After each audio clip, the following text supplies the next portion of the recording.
देखती आंखों और सुनते कानों को ज़ियाउल हक का सलाम। स्टूडेंट्स, आज हम डिस्कस करेंगे entry test UET past paper 2006। तो आइए देखिए इसका क्वेश्चन नंबर 1।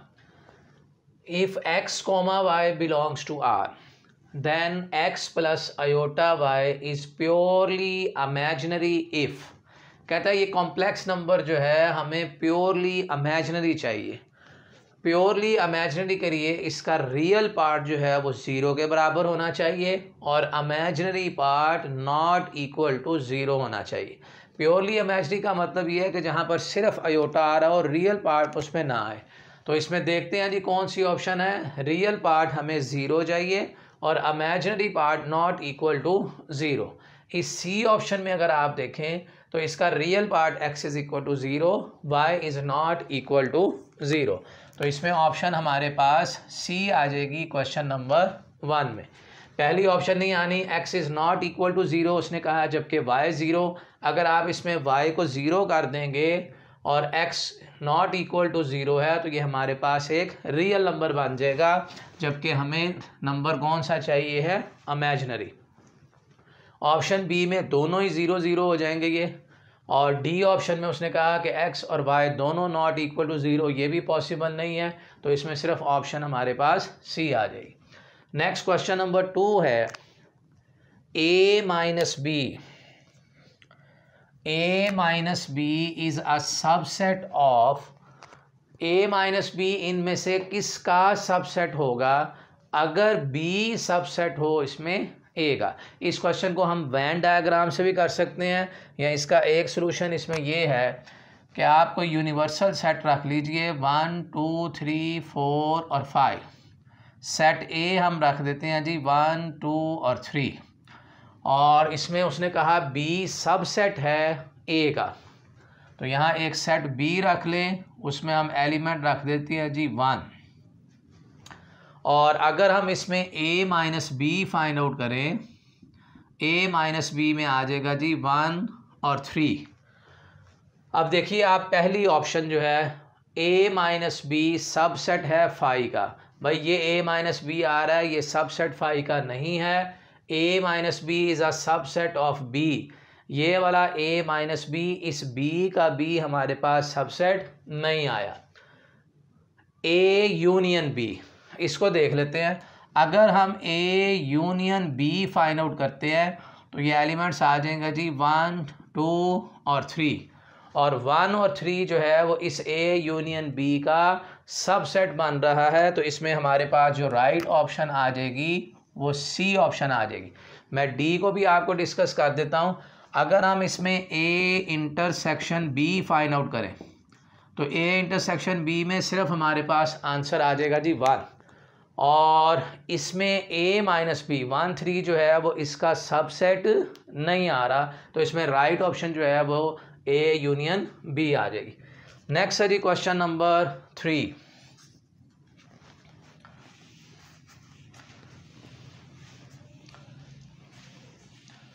क्वेश्चन 3 को पहले मैं ट्रेडिशनल मेथड से सॉल्व करता हूँ, उसके बाद फिर आपको इसका एक शॉर्टकट भी है वो भी बताऊँगा।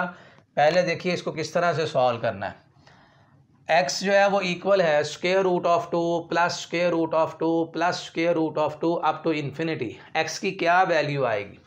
अगर हम इसमें x का स्क्वायर कर दें, स्क्वायर करने से ये सबसे ऊपर जो स्क्वायर रूट है ये ख़त्म हो जाएगा, यहाँ 2 आ जाएगा और रह जाएगा जी 2 plus square root of 2 and so on up to infinity. और square root of 2 plus square root of 2 up to infinity हमें गिवन है किस चीज़ के बराबर है, x के। तो x square is equal to 2 और प्लस का x square minus x minus 2 is equal to 0। और अगर हम इसके फैक्टर बना दें एक्स स्क्वायर प्लस का एक्स माइनस 2x माइनस 2 is equal to 0। First 2 term से अगर मैं x कॉमन लेता हूँ तो x प्लस 1, फिर माइनस 2 अगर कॉमन लेते हैं तो x प्लस का 1, और x प्लस 1 अगर मैं फिर कॉमन इसमें से ले लूँ तो x माइनस 2 और equal to 0। x plus 1 is equal to 0 और x minus 2 is equal to 0। तो x इज़ इक्वल टू 2 और यहाँ से x की वैल्यू कितनी आ जाएगी -1। चूँकि ये square root of 2 plus square root of 2 सारे पॉजिटिव हैं तो सिर्फ हमारे पास जो आंसर आएगा वो x इज़ इक्वल टू 2 हम लिखेंगे। तो यहाँ पर x की वैल्यू दो वैल्यूज़ आ रही थी, एक -1 और एक 2। अब आप ऑप्शन देखिए 0 है, 1 है, 2 है और नन ऑफ दीज। तो इसमें हमारा जो राइट आंसर आ जाएगा वो ऑप्शन इसमें सी आ जाएगी। अब हम इसी क्वेश्चन को एक शॉर्टकट यूज़ करते हैं और उस शॉर्टकट की मदद से हम सीखेंगे कि क्वेश्चन हमने कैसे सॉल्व करना है। और एंटी टेस्ट में आपको शॉर्टकट ही चाहिए है, विद इन सेकेंड आप अपने प्रॉब्लम सॉल्व करें। अभी हमने इसकी कैलकुलेशन की है, कैलकुलेशन के ऊपर इस पर बहुत सारा टाइम लग गया। अगर इसमें x is equal to square root of इस 2 के मैं फैक्टर बना सकता हूँ 1 multiply by 2 square root of 1 multiply by 2 square root of 1 multiply by 2। ये हमारे पास फॉर्म बन रही है n into n plus 1, n into n plus 1। अगर मैं n की वैल्यू 1 रखूँ तो 2 की वैल्यू 2 जो है वो हमारे पास क्या आ जाएगा n प्लस 1। अगर इन तमाम स्क्वायर रूट में साइन पॉजिटिव आए प्लस प्लस प्लस, तो फिर आपने इसका आंसर जो है वो लिखना है n plus 1। x is equal to n plus 1, यानी यहाँ पर जो n प्लस 1 है वो हमारा क्या आ रहा है 2 आ रहा है। तो x इज़ इक्वल टू 2 इसका आ जाएगा जी सोल्यूशन। और अगर यही क्वेश्चन हमें इस तरह से पूछ ले, इसमें अगर नेगेटिव साइन आ जाए स्क्वायर रूट में, x is equal to square root of 6 minus का स्क्वायर रूट ऑफ 6 फिर माइनस का स्क्वायर रूट ऑफ 6 और अप टू इन्फिनिटी। अगर इसमें माइनस आ जाए, अब आप इसके फैक्टर बनाएंगे 2 मल्टीप्लाई बाई 3 माइनस फिर 2 मल्टीप्लाई बाई 3 फिर minus 2 multiply by 3 and so on up to infinity. अगर इन सारे स्क्वायर रूट के दरमियान में नेगेटिव साइन आएगा तो फिर आपने लिखना जी x is equal to n इसका आंसर होगा। यानी अगर मैं यहाँ पर लिखूँ ये वैल्यू n आ रही है तो ये वैल्यू इसको क्या लिखेंगे जी n प्लस 1। पॉजिटिव के केस में हमने आंसर ये पॉजिटिव थे सारे, इसमें आंसर हमने क्या लिखना है x is equal to n plus 1। लेकिन अगर दरमियान में नेगेटिव साइन आ जाए तो x is equal to n, तो इस सारे का सोल्यूशन जो है वो किस चीज़ के बराबर आ जाएगा 2 के आएगा, क्योंकि यहाँ पर n हमारा जो है वो किस चीज़ के बराबर आ रहा है 2 के, और n प्लस 1 किस चीज़ के बराबर आ रहा है 3 के। जी नेक्स्ट देखिए क्वेश्चन नंबर 4। क्वेश्चन 4 है जी the value of the determinant 1ab plus c 1b c plus a 1c a plus b। इस सारे डिटर्मिनेंट की वैल्यू क्या होगी ये हमने फाइंड आउट करना। इसमें हम कॉलम नंबर 3 में हम ऐड कर देते हैं कॉलम नंबर 1 को। कॉलम 3 में ऐड करना है, sorry column number 2। First column जो है वैसे ही लिखेंगे, सेकंड वाला कॉलम भी वैसे ही लिखेंगे, और इस कॉलम को अगर मैं इसमें ऐड कर देता हूँ a plus B plus c, a plus B plus c, a plus B plus c, और अगर इस कॉलम से थर्ड कॉलम से हम a plus B plus C common ले लें तो यहाँ आ जाएगा जी 1 1 1 a b c और 1 1। डिटर्मिनेंट में कोई से दो कॉलम सेम हो जाएं, आइडेंटिकल हो जाएं, तो उस डिटर्मिनेंट की वैल्यू किस चीज़ के बराबर होती है 0 के। ये डिटर्मिनेंट की प्रॉपर्टी में है कि डिटर्मिनेंट में कोई से दो कॉलम सेम हो जाएं या कोई सी दो रो सेम हो जाएं, उस डिटर्मिनेंट की वैल्यू किस चीज़ के बराबर है जी 0 के। तो यहाँ से फाइनली आंसर हमारे पास किस चीज़ के बराबर आ गया 0, ऑप्शन बी। जी नेक्स्ट क्वेश्चन भी क्वेश्चन 5 है एक्स स्क्वायर प्लस 1। अगर A cube plus B cube इसके मैं फैक्टर बना दूँ तो a plus B into A square minus A B plus B square is equal to a over x plus 1 फिर B x plus C divided by x square minus x plus 1। अब इसमें हमने बताना है कि कांस्टेंट b की value क्या आएगी। इसके लिए पहले आप इस लीनियर फैक्टर को ज़ीरो पुट करके x की वैल्यू फाइंड करें तो x की वैल्यू आ गई है -1। इसे हमने a की वैल्यू फाइंड आउट करने के लिए इस -1 को हमने लेफ्ट हैंड साइड में पुट करना है, लेकिन जहाँ से वैल्यू निकाली है वहाँ नहीं पुट करना। हमने वैल्यू कहाँ से फाइंड की है? x + 1 से, यहाँ से। इसमें वैल्यू नहीं पुट करनी, इसको छोड़ दें, बाकी x की जगह पर -1 लगाएं तो ये आ जाएगा 1 + 1, यहाँ 1 फिर +1 +1, तो यहाँ से a की वैल्यू आ जाएगी 3/2। और इसमें अगर मैं एलसीएम ले लूँ या ये वाला जो सारा फैक्टर है इस तरफ मल्टीप्लाई कर दूँ तो ये हमारे पास आ जाएगा x² + 1 = a × x² - x + 1 फिर bx + c × x + 1। अब हमने b की वैल्यू फाइंड आउट करने के लिए कोफिशिएंट कंपेयर करने हैं। x² का कोफिशिएंट यहाँ पर 1 आ रहा है, इसमें x² का कोफिशिएंट a आ रहा है, और इस bx को जब मैं x से मल्टीप्लाई करूँगा तो x² का कोफिशिएंट b आ जाएगा। तो 1 = 3/2 और प्लस b यहाँ से बराबर हो जाएगा 1 - 3/2, तो b की इसमें वैल्यू आ जाएगी, सॉरी यहाँ पर a की वैल्यू आती है जी हमारे पास 2/3, और इस a की वैल्यू को अगर हम यहाँ पर 2/3 पुट करें तो 3 और -2, तो b की वैल्यू इसमें आ जाएगी 1/3। तो हमारे पास जो राइट ऑप्शन आ जाएगी वो क्वेश्चन नंबर 5 में C option, which is b = 1/5। Question 6 है जी, if a is the first term and d is the common difference of an AP means arithmetic progression, then its 2m + 1 term is, इसमें से 2m + 1 term क्या होगी? Arithmetic progression में nth term के लिए formula होता है an = a + n - 1 × d। यहाँ पर a1 भी लिख सकते हैं। an = a1 + n - 1 × d। a1 denote करता है फर्स्ट टर्म को और d डिनोट करेगा कॉमन डिफरेंस को और n नंबर ऑफ टर्म्स। अब इसने कहा कि हमने टर्म फाइंड करनी है 2m + 1, तो आप n की जगह पे यहाँ रिप्लेस कर दें 2m + 1। a1 फर्स्ट टर्म जो है वो इसकी आ रही है a प्लस n की जगह पे 2m + 1 फिर -1 × d, यानी जहाँ जहाँ n था उस n की जगह पर हमने रिप्लेस कर दिया है 2m + 1। ये -1 और +1 कैंसर, a 2m + 1 = a और प्लस का 2md, ये आ रही है जी इसकी 2m + 1 टर्म, और ये ऑप्शन है हमारे पास ऑप्शन ए।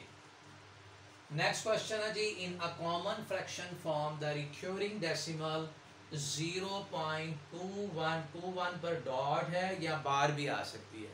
इसका मतलब ये होता है कि ये number again and again repeat होगा, 21 21 21 21 एंड सो ऑन।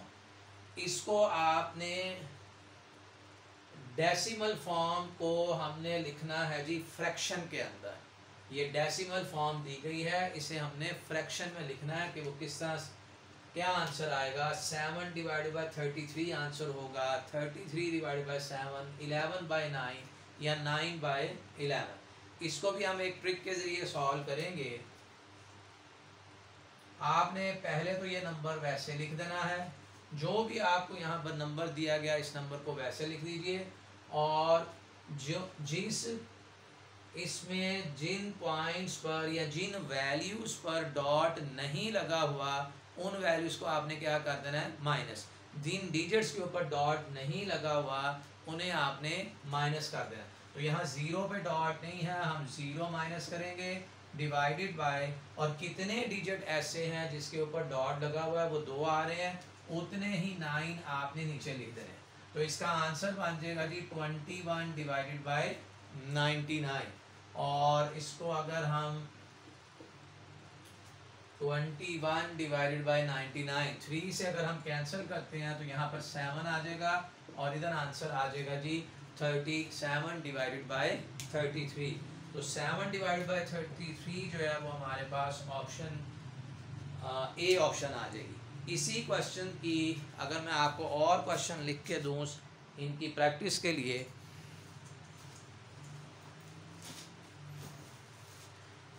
हमारी टेक्स्ट बुक में ज्योमेट्रिक प्रोग्रेशन है जी, एक्सरसाइज 6.8 एक्सरसाइज है। 6.8 में मैं आपको इसकी और प्रैक्टिस करवा देता हूँ कि ये क्वेश्चन हमने किस तरह से सॉल्व करने हैं और कैलकुलेशन हम अवॉइड कर रहे हैं, सिर्फ ट्रिक की मदद से इसे सॉल्व कर रहे हैं।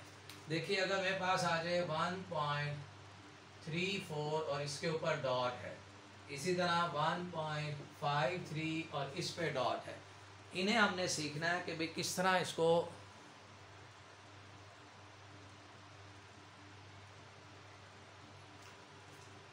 जी आप 134 को वैसे ही लिख दें और जिस नंबर पे डॉट नहीं लगा हुआ वो माइनस करें, और कितने डिजिट ऐसे हैं जिन पे डॉट लगा हुआ वो 2 आ रहे हैं, उतने ही ना आए नीचे, तो 133 डिवाइडेड बाय 99। और इसे अगर सॉल्व करेंगे तो 153 minus 1 divided by 99, 152 divided by 99 इसका आंसर आएगा। मेरा ख्याल है आपको ये 2-3 क्वेश्चन करने से ये क्लियर हो गया होगा। नेक्स्ट क्वेश्चन देखिए। Next question 8 np1 is equal to n factorial divided by n minus 1 factorial. Option B है n over n plus 1 factorial, C npr minus 1, D option है जी n फैक्टोरियल n प्लस 1 का factorial. Paper में यहाँ पे r दिया गया था लेकिन r के साथ हमारे पास कोई भी आंसर नहीं बनता, मैंने r को रिप्लेस किया है यहाँ पे 1 के साथ।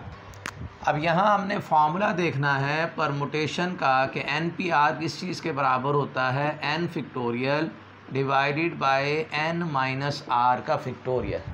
ये फार्मूला है हमारे पास npr का, और अगर इसी फार्मूले को हम यूज़ करें तो np1 इसके मुताबिक np1 जो है वो इक्वल होगा n factorial divided by n minus 1 का फैक्टोरियल। तो इसमें हमारे पास ऑप्शन जो है वो ए ऑप्शन आ जाएगी। नेक्स्ट है जी question number 9। In the expansion of x plus y, binomial से अगर हम इसकी एक्सपेंशन करें x plus y raise to power n, in every term the sum of the exponents of x and y is, x और y हर term में x और y का सम ऑफ एक्सपोनेंट जो है ये क्या होगा, ये चीज़ बतानी। देखिए अगर हम इसमें स्क्वायर ले लें x प्लस वाई का स्क्वायर, ये आ जाएगा जी x स्क्वायर प्लस का 2xy और प्लस का y स्क्वायर। अब मैंने यहाँ पावर 2 के साथ एक्सपेंशन की है। आप देखिए हर टर्म के ऊपर जो एक्सपोनेंट है वो 2 आ रहा है। यहाँ पर अब y नहीं है तो हम लिख सकते हैं जी y की पावर 0, और 0 प्लस 2 आंसर 2 आ जाएगा। यहाँ x की पावर 1 है, y की पावर 1 है, और इन एक्सपोनेंट का अगर हम सम करेंगे तो इससे भी आंसर 2 मिलेगा। यहाँ पर x की पावर 0 है, इनकी जो पावर्स हैं एक्सपोनेंट है उनका सम करेंगे तो आंसर किस चीज़ के बराबर आ जाएगा, 2 के। यानी बाइनोमियल में अगर मेरे पास x प्लस वाई की पावर 2 है तो हर टर्म का जो एक्सपोनेंट है x और y में, हर टर्म का जो एक्सपोनेंट है वो 2 आ रहा है, यानी इंडेक्स के बराबर आ रहा है। इस पावर को बोलते हैं इंडेक्स। अगर ये पावर 3 हो जाएगी तो x और y की जो एक्सपोनेंट्स होंगे उनका सम 3 आएगा। चूँकि अब यहाँ पे पावर मुझे n दी गई है तो x और y की जो एक्सपोनेंट्स हैं उनका सम n के बराबर आएगा। तो इसमें ऑप्शन हमारे पास ए है, ए ऑप्शन में n आ रहा है। नेक्स्ट है जी question number 10। If sine of an angle is square root of 3 times its cosine, sine of the angle sine theta is equal to square root of 3 times cosine. तो sine divided by cos equal हो जाएगा जी tangent theta के, और tangent theta is equal to square root of 3। इस cos को यहाँ divide कर दिया, साइन डिवाइडेड बाय कॉस बराबर होता है टेंजेंट के। Tangent theta is equal to square root of 3 और टेंजेंट 60 के ऊपर जाके स्क्वायर रूट ऑफ 3 होता है। टेंजेंट 60 की वैल्यू होती है स्क्वायर रूट ऑफ 3। तो इसमें हमारे पास जो एंगल है थीटा उसकी वैल्यू आ जाएगी 60 डिग्री। जी नेक्स्ट क्वेश्चन देखिए। Question 11, -1 plus square root of 3 iota divided by 2 raise to power 4 इनमें से किस चीज़ के बराबर है? हमें बताया है कि ओमेगा की वैल्यू होती है -1 plus square root of 3 iota divided by 2 और ओमेगा क्यूब जो होता है वो किस चीज़ के बराबर है? 1 के। अब यहाँ -1 plus square root of 3 iota divided by 2 की पावर आ रही है जी 4, यानी ओमेगा की पावर 4 को हम लिख सकते हैं ओमेगा क्यूब इंटू ओमेगा, और ओमेगा क्यूब की चूँकि वैल्यू 1 है तो यहाँ आ जाएगा ओमेगा, तो ओमेगा 4 बराबर किस चीज़ के हो जाएगा? ओमेगा के। और जो ओमेगा की वैल्यू है वो -1 plus square root of 3 iota divided by 2। अब देखना ये है कि किस ऑप्शन में -1 plus square root of 3 iota divided by 2 आ रहा है। ये ऑप्शन ए में ही हमें आंसर मिल गया इसका। नेक्स्ट क्वेश्चन है जी, the period of 3 sin 5x। 3 sin 5x का पीरियड किस चीज़ के बराबर होगा? हमें पता है कि तमाम ट्रिग्नोमेट्रिक फंक्शन जो हैं ये पीरियोडिक हैं। 6 के 6 ट्रिग्नोमेट्रिक फंक्शन जो है वो पीरियोडिक हैं, और साइन फंक्शन का जो स्टैंडर्ड पीरियड है वो 2 पाई के बराबर होता है। साइन फंक्शन का जो स्टैंडर्ड पीरियड है वो किस चीज़ के बराबर है? 2 पाई के। इसको आपने कोफिशिएंट ऑफ x पे डिवाइड कर देना है। जो भी साइन का स्टैंडर्ड पीरियड है उसे आपने कोफिशिएंट ऑफ x पे डिवाइड कर देंगे तो ये हमारे पास पीरियड आ जाएगा जी 3 sin 5x का। ये जो बाहर का कांस्टेंट मल्टीप्लाई हो रहा है ये पीरियड के ऊपर कोई भी इफ़ेक्ट नहीं करेगा। तो 2 पाई ओवर 5 जो ऑप्शन है जी वो हमारे पास है बी में। तो विदाउट एनी सॉल्यूशन हमने इस क्वेश्चन को किया है। ट्रिक एक सीख लिया कि हर ट्रिग्नोमेट्रिक फंक्शन का जो भी स्टैंडर्ड पीरियड होगा वो लिखेंगे और उसे आप डिवाइड करेंगे कोफिशिएंट ऑफ x पे। साइन, कॉस और कोसिकेंड और सीकेंड ये 4 फंक्शन ऐसे हैं कि जिनका पीरियड 2 पाई के बराबर होता है, जबकि टेंजेंट और कॉट 2 फंक्शन ऐसे हैं कि जिनका स्टैंडर्ड पीरियड किस चीज़ के बराबर होता है? पाई के। स्टैंडर्ड पीरियड लिख के कोफिशिएंट ऑफ x पे आप डिवाइड कर दें। नेक्स्ट है जी क्वेश्चन 13, cos 15 माइनस साइन 15 की वैल्यू क्या आएगी?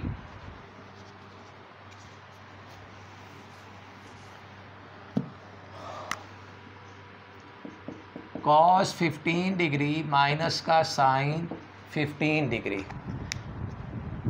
cos 15 जो है cos 15 का जो कॉम्प्लीमेंट एंगल है वो है हमारे पास 75।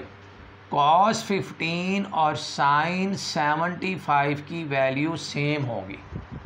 को रेशो की वैल्यू कॉम्प्लीमेंट एंगल के ऊपर जो होती है ना हमेशा सेम होती हैं। कॉम्प्लीमेंट एंगल्स बोलते हैं ऐसे दो एंगल जिनका सम किस चीज़ के बराबर आ जाए 90 के, वो दोनों एंगल एक दूसरे के क्या कहलाते हैं? कॉम्प्लीमेंट।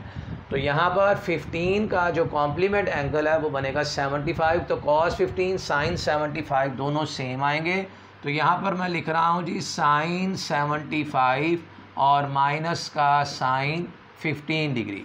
अब इसके ऊपर एक हम फार्मूला यूज़ करने लगे हैं, sine alpha minus sine beta is equal to, ये फार्मूला होता है 2 cos alpha plus beta divided by 2 into sine alpha minus beta divided by 2।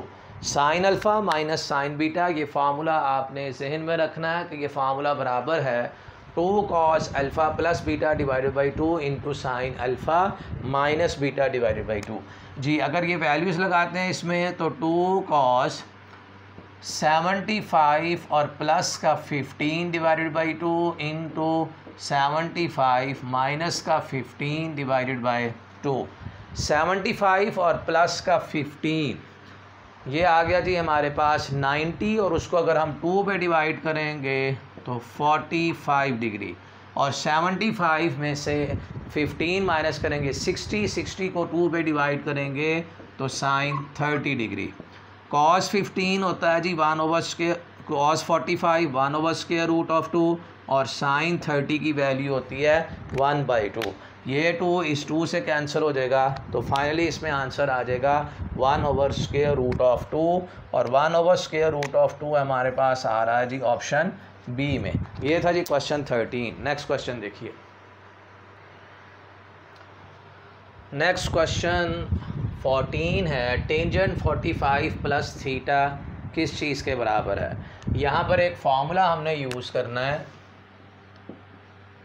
Tangent alpha plus beta ये इक्वल होता है tangent alpha plus tangent beta divided by 1 minus tangent alpha into tangent beta. यानी tangent alpha plus beta is equal to tangent alpha plus tangent beta over 1 minus tangent alpha into tangent beta. ये formula use करके इस पे alpha की value हम रखेंगे 45 degree और beta जो है वो बराबर रखेंगे थीटा के। तो ये आ जाएगा जी हमारे पास टेंजेंट 45 प्लस का tangent theta divided by 1 minus tangent 45 into tangent theta. और टेंजेंट 45 की वैल्यू 1 होती है, टेंजेंट 45 डिग्री 1 प्लस का tangent theta divided by 1 minus tangent theta.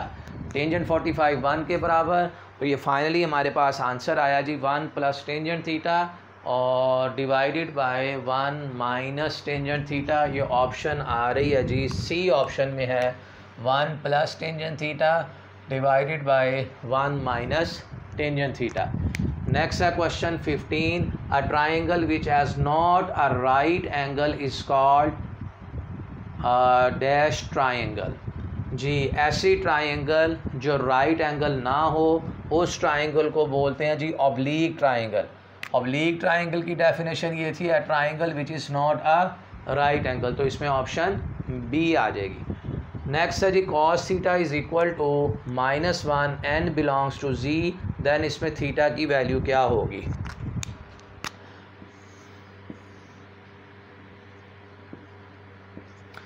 Ji cos 0 जो होता है ना वो 1 के बराबर होता है। कॉस 0 की वैल्यू होती है 1 और कॉस पाई जो होता है कॉस पाई बराबर होता है -1 के। और इस तरफ फिर पाई के बाद इधर एंगल आ जाएगा जी 2 पाई। कॉस 2 पाई भी किस चीज़ के बराबर होता है 1 के। और इधर एंगल आएगा कॉस 3 पाई, वो भी किस चीज़ के बराबर -1 के।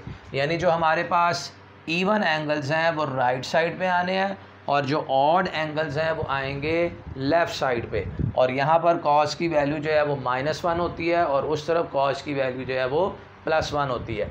अब ये जितने भी ऑड एंगल्स आ रहे हैं कॉस 1 पाई, कॉस 3 पाई, कॉस 5 पाई, इन सब पर वैल्यू किस चीज़ के बराबर होगी -1 के। और जो ऑड एंगल्स हैं सारे के सारे उन्हें हम लिख सकते हैं 2n + 1 इंटू पाई। आप यहाँ पर n की वैल्यू 1 रखें, अगर हम n की वैल्यू इसमें अगर 0 रखते हैं वैल्यू तो ये आ जाएगा थीटा इज़ इक्वल टू पाई। तो कॉस पाई के ऊपर वैल्यू कितनी होगी -1। और अगर मैं वैल्यू 1 रखता हूँ यहाँ पे तो 2 + 1 ये आ जाएगा 3 पाई। तो कॉस 3 पाई की वैल्यू फिर किस चीज़ के बराबर -1 के।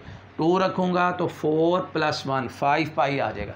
जितने भी ऑड हमारे पास एंगल्स आ रहे हैं उनको हम लिख सकते हैं theta is equal to 2n + 1 into pi. तो इसमें जो राइट हमारे पास ऑप्शन आ जाएगी वो ऑप्शन बी आ जाएगी जी क्वेश्चन 16 में। नेक्स्ट क्वेश्चन देखिए। क्वेश्चन 17 है cos 11 degree plus sign 11 degree divided by cos 11 minus का साइन 11 डिग्री किस चीज़ के बराबर है। ये हमारे पास एक स्टैंडर्ड फॉर्म है कॉस और साइन, कॉस और साइन।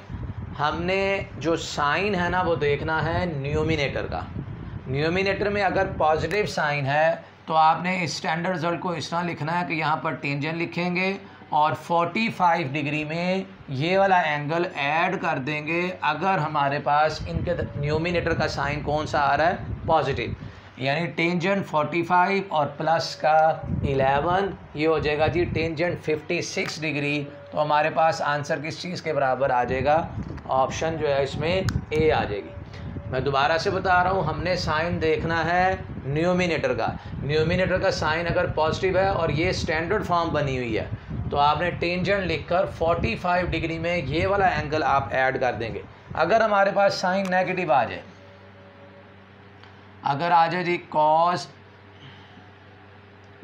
8 डिग्री माइनस का sine 8 degree divided by cos 8 और प्लस का साइन 8 डिग्री, ये मैंने एक टेक्स्ट बुक का ही क्वेश्चन लिखा है।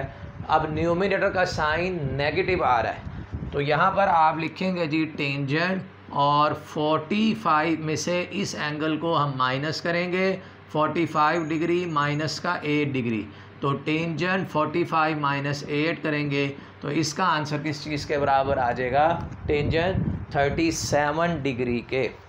तो ये एक स्टैंडर्ड फॉर्म है जिसका एक शॉर्टकट हमने सीख लिया कि इसको किस तरह से हमने सॉल्व करना है। Next question 18, due to periodicity the trigonometric equation has number of solution. जी infinite number of solution.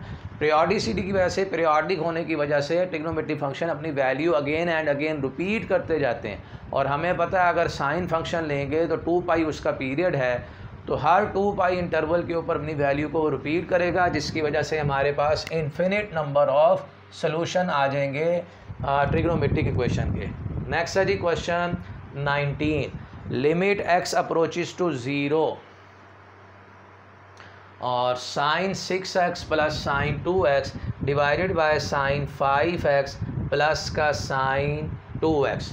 Limits के क्वेश्चन में जहाँ पर भी आपको साइन दिया गया है, पूरी लिमिट में जहाँ पर भी साइन और टेंजेंट दिया गया होगा, आपने इसके एंगल को, यानी इस एंगल को आपने लिख देना जी साइन 6x को हम लिखेंगे ओनली 6x। ये एक ट्रिक है इसे सॉल्व करने के लिए। और साइन 2x को लिखेंगे 2x, इसी तरह 5x को लिखेंगे 5 और इस साइन 2x को लिखेंगे 2x। तो 8x डिवाइडेड बाय 7x और फिर लिमिट भी साथ है जी, लिमिट x अप्रोचेस टू 0, ये कैंसिल हो जाएगा। आंसर किस चीज़ के बराबर आ जाएगा, 8/7 के। इसका जो राइट आंसर आता है वो 8/7 है, लेकिन इस ऑप्शन के अंदर गिवन नहीं है। अगर इसमें से आंसर बनाना है तो यहाँ पर हमें 3 लिखना पड़ेगा। यहाँ पर अगर 3 लिख देते हैं तो फिर हमारे पास इस ऑप्शन में से एक आंसर बन जाएगा, लेकिन अगर 2 के साथ है तो इसका आंसर किस चीज़ के बराबर है, 8/7।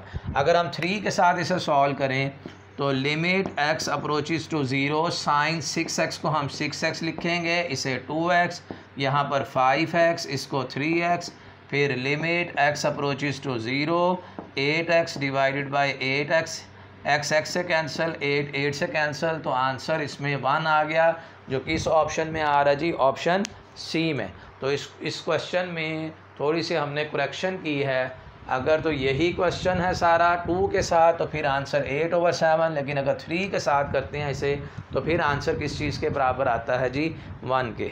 जी नेक्स्ट क्वेश्चन देखिए, question 20, the solution of dy/dx is equal to minus cosecant square x is.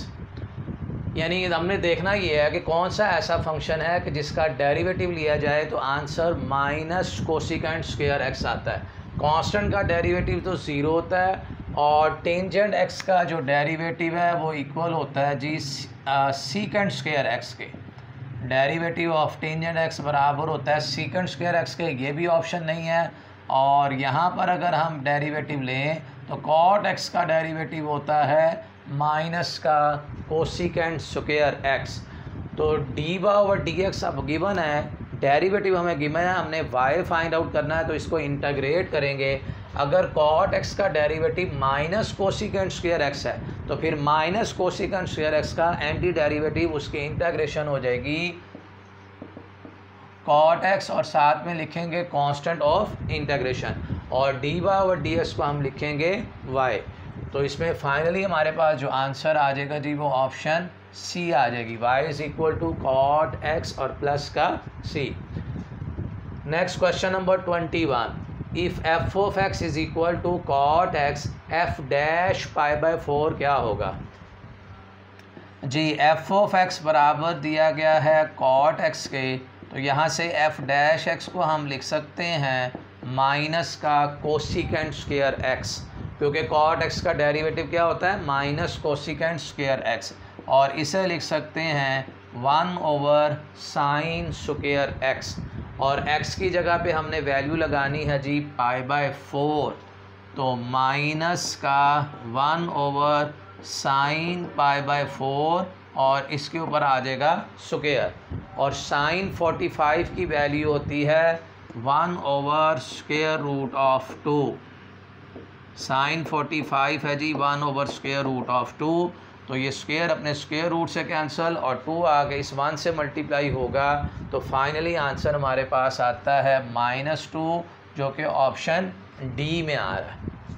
Next है question number 22, integral of e raise to power secant x into tangent x किस चीज़ के बराबर है।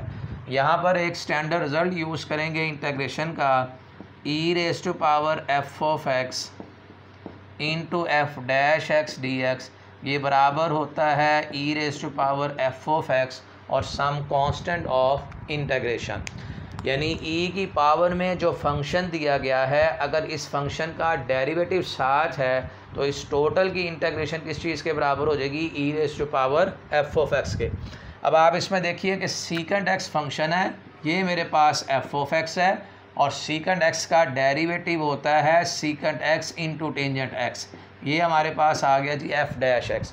तो ये स्टैंडर्ड फॉर्म बनी हुई है e raise to power secant x और आगे सीकेंड एक्स का डेरिवेटिव है जी secant x into tangent x, तो इस सारे की इंटेग्रेशन हमें लिखनी है e raise to power f of x, और इस वक्त एफ ऑफ एक्स जो है वो सीकेंड एक्स है, तो हमारा और इसमें ऑप्शन आ जाएगी जी ऑप्शन ए क्वेश्चन नंबर 22 में जी। नेक्स्ट क्वेश्चन देखिए,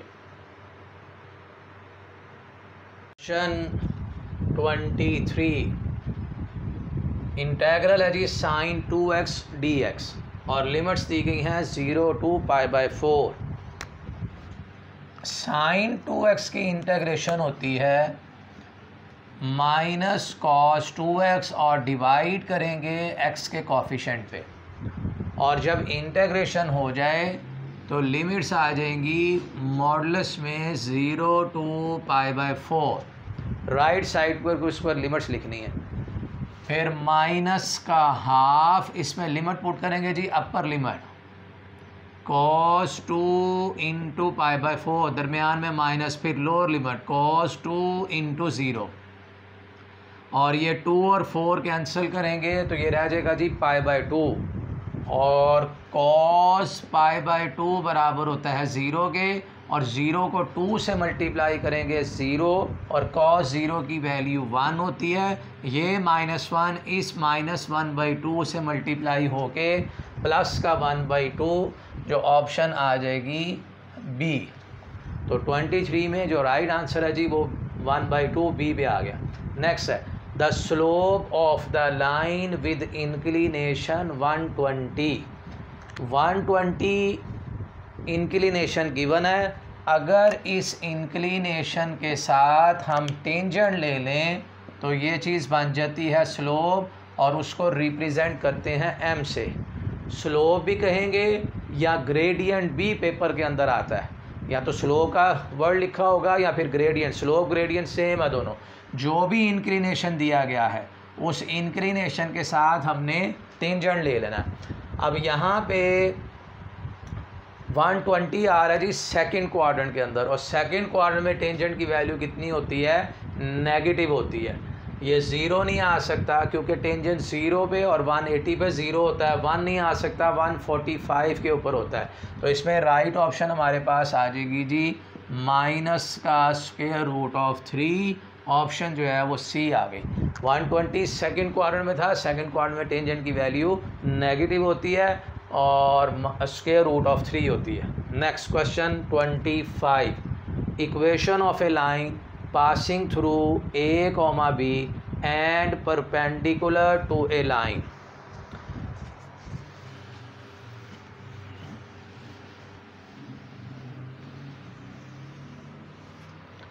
जी, हमने ऐसी लाइन की इक्वेशन बतानी है जो कि इस पॉइंट से पास करती हो और इस लाइन के ऊपर वो क्या हो, परपेंडिकुलर। एक इसका सलूशन ये है, any line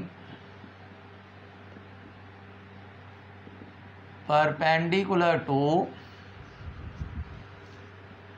ax plus by plus c is equal to 0 is.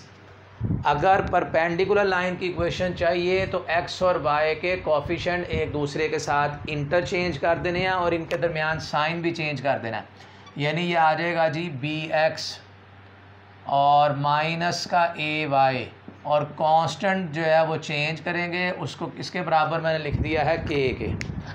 अब हमारे पास अगर ये लाइन है ax plus by plus c is equal to 0, तो मुझे ऐसी लाइन की इक्वेशन चाहिए जो इस लाइन के ऊपर परपेंडिकुलर हो, और वो लाइन मैंने आपको बताया कि x और y का कोफिशिएंट एक दूसरे के साथ इंटरचेंज, इनके दरमियान साइन भी चेंज, कांस्टेंट मुख्तलिफ आ जाएगा।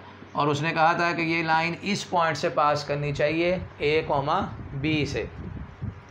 अब इसमें अगर हम ये पॉइंट पुट करेंगे और k की वैल्यू फाइंड आउट करेंगे, ये आ जाएगा जी b इंटू a फिर minus a into b plus k is equal to 0। Positive negative cancel हो गए, k की वैल्यू आ गई 0। तो लाइन हमारे पास बन जाएगी bx माइनस ay। इसमें अगर हम k की वैल्यू 0 पुट कर दें तो bx minus ay is equal to 0। इस इक्वेशन में मैंने k की वैल्यू यहाँ पे 0 पुट की है, तो ये हमारे पास इसका आंसर आया जी, और ये आंसर आ रहा है ऑप्शन सी में है। दूसरा इसका सलूशन ये है, चूँकि उसने हमें कहा कि लाइन आपने निकालनी है जो इस लाइन के ऊपर क्या हो, परपेंडिकुलर। आप यहाँ से स्लोप फाइंड आउट कर लें।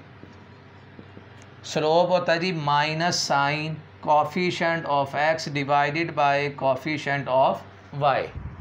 इस लाइन की स्लोप आ गई है माइनस a/b, और अगर आप इसकी स्लोप देखेंगे तो माइनस b/a। दो लाइन उस वक्त परपेंडिकुलर होती हैं जब दोनों लाइन की स्लोप का प्रोडक्ट किसके बराबर आ जाए, -1 के। तो इन दो को मल्टीप्लाई करने से -1 नहीं आएगा। और अगर हम यहाँ देखें, minus sign coefficient of x divided by coefficient of y, तो ये आंसर तो हमारे पास आ रहा है जी a/b। मल्टीप्लाई करने से आंसर इनको भी -1 नहीं आएगा। हाँ जी, इस लाइन की अगर हम स्लोप फाइंड करते हैं, minus sign coefficient of x divided by coefficient of y, तो इसकी स्लोप आ गई है b/a। इसको अगर मैं m2 का नाम दे दूं तो m1 into m2 minus a/b और b/a मल्टीप्लाई करने से आंसर -1 आए, तब भी लाइंस आपस में क्या होती हैं, परपेंडिकुलर। और अगर आप इसमें ये पॉइंट पुट करते हैं a और b, x की जगह पे a, y की जगह पे b, तो 0 इज़ इक्वल टू 0। इक्वेशन जो है वो सेटिस्फाइड भी हो रही है जी। नेक्स्ट क्वेश्चन देखिए। नेक्स्ट है जी question 26। A line segment whose end points lie on a circle is called. जी, अगर ये मेरे पास एक सर्कल है और एक लाइन सेगमेंट है, a line segment whose end points lie on a circle, इसे हम बोलेंगे कॉर्ड ऑफ द सर्कल। ऐसा लाइन सेगमेंट जिसके एंड पॉइंट जो है वो सर्कल के ऊपर लाई करते हों, उसे बोलते हैं कॉर्ड ऑफ द सर्कल। तो इसमें ऑप्शन हमारे पास सी आ जाएगी क्वेश्चन नंबर 26 में।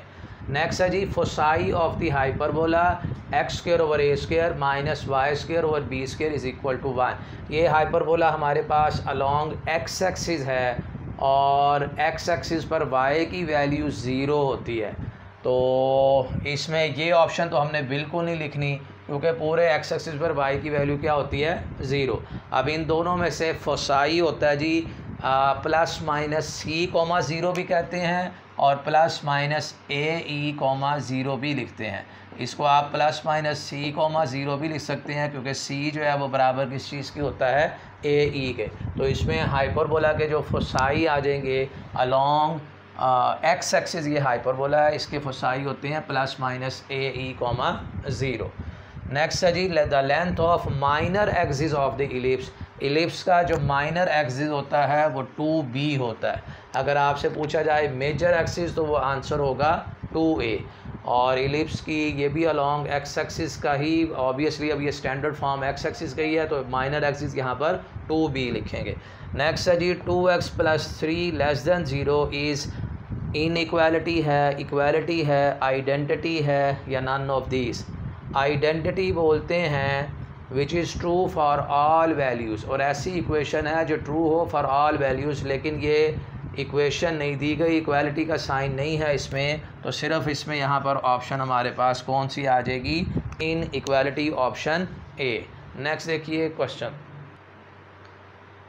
क्वेश्चन 30 है जी projection of -2i + 3j + 7k on 2j + k। अगर इसमें पहले वेक्टर को नाम रख दूं a का, -2i + 3j प्लस का 7k, और दूसरे वेक्टर को अगर हम नाम रखते हैं इसमें b का, जिसको हम लिख सकते हैं 0i + 2j + k। अब हमने a का प्रोजेक्शन फाइंड आउट करना है अपॉन या on b। Projection of a upon b, इसका फार्मूला होगा a का आपने डॉट लेना है, जिसके अपॉन या ऑन फाइंड करना हो उसके यूनिट वेक्टर के साथ, और हमें पता है कि यूनिट वेक्टर की डेफिनेशन होती है कि वेक्टर को वेक्टर की मैग्नीट्यूड पे डिवाइड करते हैं। अब दो वेक्टर का हमने डॉट लेना है a डॉट b, i के कोफिशिएंट मल्टीप्लाई करेंगे तो 0, दरमियान में प्लस, j के कोफिशिएंट मल्टीप्लाई करेंगे 6, और k के कोफिशिएंट मल्टीप्लाई करेंगे 7, divided by magnitude of b। i के कोफिशिएंट का स्क्वायर दरमियान में प्लस, j के कोफिशिएंट का स्क्वायर दरमियान में प्लस, k के कोफिशिएंट का स्क्वायर, और इस सारे पे आ जाएगा जी स्क्वायर रूट, और ये बराबर हो जाएगा 13 divided by square root of 5। तो 13 divided by square root of 5 जो है वो ऑप्शन सी में आ रहा है। तो क्वेश्चन नंबर 30 में जो राइट ऑप्शन है जी वो सी आई है। ये बड़ी मेहनत के साथ पेपर को तैयार किया जाता है। अगर आपको पेपर पसंद आया हो तो वीडियो को लाइक और शेयर कीजिए, इससे हमारी हौसला अफजाई होती है और मज़ीद वीडियोस बनाने के लिए शौक़ पैदा होता है। Thank you so much for watching my video.